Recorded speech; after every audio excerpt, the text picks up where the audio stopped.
No, this ain't no apology video. Why am I doing that sigh thing, bruh? Anyway, yo, what is up, guys? It is Brayden or Scetch Reacts here. Welcome back to another video. And I got one question for y'all, bruh. Where y'all been? Like, yo, it's been 3 months and y'all haven't decided to stop by. Like, what are you doing? What are you doing? I've been waiting here for 3 months for you. Yes, you. Timothy. Yeah, I've been waiting for you. You never showed up, bruh. Wow. Well, jokes aside, hopefully I'm back. I got caught up with school stuff, personal issues, a lot of stuff. So, now, I'm back. You can see my camera quality's a lot better. I got a new phone. Instead of that crappy Samsung that I I still have it. It's actually my phone holder. It's right underneath you right now. So, today, we're going to be reacting to why it's so hard to make CGI skin look real. This is a way different video compared to what I usually do or did because I haven't been here for a little bit. Anyway, we should get into this video now. So, let's go.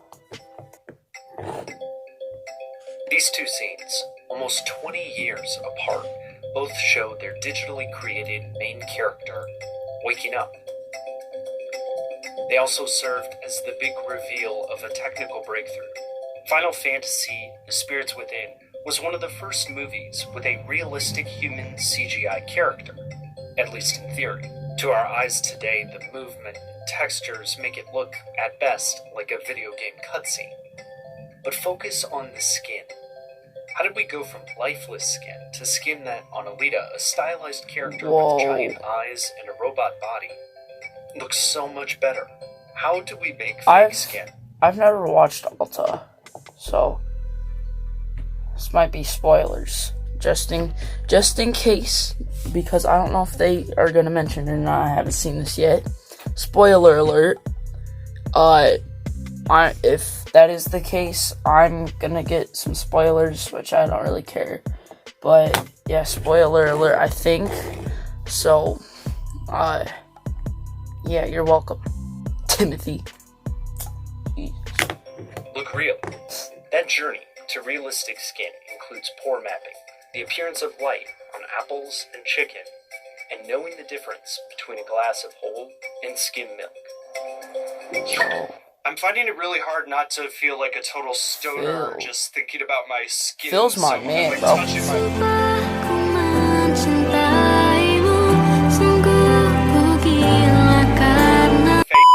Face right now. Honestly, when we go through looking at this stuff where we're all doing this and like trying to look in the mirror.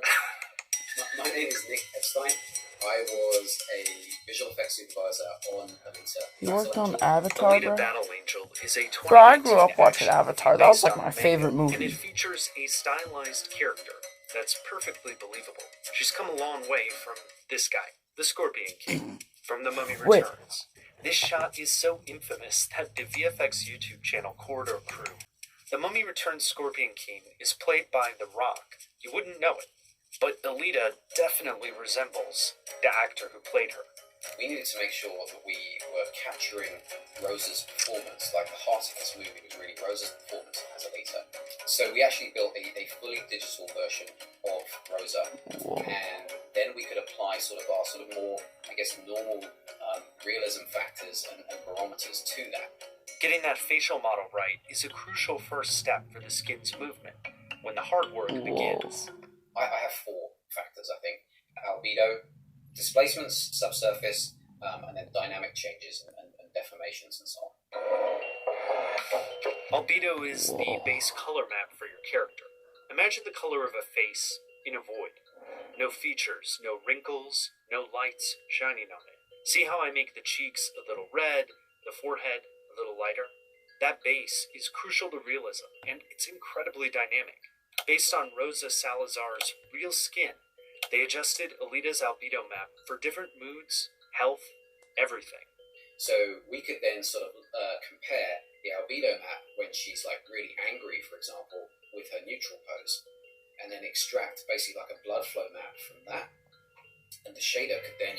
she gets angry in her performance, dial in that extra blood flow. Displacement maps. There's no way it didn't take them like years to like make this. Hold on. Think about how they made Incredibles 2. It took them what, like 14 years to get the second movie out, and that's because all the realism that went into like designing the shirts, even the skin, like animating that better, the hair, everything, bro. Like that. If it took the Incredibles 14 years to get that, I can't imagine how long it took them to make this movie. That's crazy. Of his face. Look at all the detail in the Scorpion King's face here versus Imhotep's face in the next shot. That's the detail you can see in the close-ups in Alita. It's way smaller than wrinkles. We call it micro. Also because skin is like super transparent. Well, not super, but it's decently transparent. So when light shines through, like that has to be very different to my nose. Very like different to it shines through and exposes the blood flow kind of. So that's gotta. They have to. There's no way they don't do like so much studies to get that like perfected. So we actually draw curves along these flow lines. Some extreme close-ups. We knew that the camera was going to basically fly into Alita's eye. But the difference between this face and this one isn't just the skin. It's what happens beneath it. Bro, why? And I'm the chief scientist of Luxon, makers of Keyshot, and I specialize in computer graphics in answering the question, why do things look the way they do, and how can you simulate it on a computer? See, when we wrote the first paper, as you may have noticed, we did some measurements in it. So we actually went to the local supermarket with a laser pointer, and we were shining on the milk, we were shining on the meat, and actually the guys who had the supermarket came to us and said, "What are you doing? This is not good." The big idea of that breakthrough 2001 paper, work that got the team to the technical Oscars, was that the way they'd seen light bounce through food was true of almost everything. And if it could be simulated more quickly, that would make all computer graphics look more real, including skin. See how laser bounces off this spoon? But when I put my hand in front of it, the light passes through and even bounces around. See, that's what I was this talking drawing about. breaks down as an illustration because light passes through and bounces under our skin. Computers could simulate subsurface scattering, like they do with this marble, but they did it by simulating every single bouncing light photon. That took way too long. So most of the time, computer animation couldn't bother with it. It makes the rock look wrong. Light is bouncing off him, not passing through the skin. It affected other shots too. In Shrek, they actually have a cookie guy and some milk. And if you ever see that shot, it looks like white paint, which is exactly the example we said. If you don't do this properly, it's actually going to look like white paint. Jensen and his colleagues figured out how to simulate subsurface scattering more efficiently. That changed animation. And then in Shrek 2, they now knew about this technology, and then they went all in on the milk. So they had a ton of milk, but they now did the full subsurface scattering in it. So it had a little bit of an impact on that as well. But milk, it's funny because I went to talk to Sony. That's crazy. They're doing these studies not even just on like skin say, to get that Alita character right, but like liquids and I'm assuming just everyday objects. And also skin, or at least the beginning of it. So when we created the initial subsurface That's scattering, crazy. it was sort of based on this assumption that you hit the skin and then everything is the same underneath. And of course, real human skin is not like that. We have different layers like epidermis, dermis, and we looked at sort of the basic things that decide what human skin looks like. And it turns out melanin, you actually have different melanin types. So you have one that's a melanin type that's more on the brown side, you have one that's more on the dark side, and you have to have mixes of those to get the correct skin. So you can actually do a very convincing now rendering of human skin. So, I've talked about how we define regions for microgeometry. And some of the things we did also revolved around dynamic scans. So we actually had footage of scan data. So it's this three-dimensional data of Rosa running through her Harvard lines, of sort of every expression we could ask her to do. Harvard lines are a series of sentences that help hit all the phonemes, chunks of speech, in a conversation. It's for audio, but it can help artists see every possible way somebody's mouth can move when they're talking. I'm doing this video, and it includes these things called Harvard lines, and I was hoping you could read some of them. 2 blue fish swam. Sew a button on the It desk. snowed, rained, and the swan dive was far short. Turned on the bent hook. Early reviews for Final Fantasy The Spirits Within focused on it as a treat for the eyeballs. Since then, increasingly complex simulations of not just skin but light and movement have made visual effects look even more real. The only question is how much further is left to go. Take the winding path to reach the lake.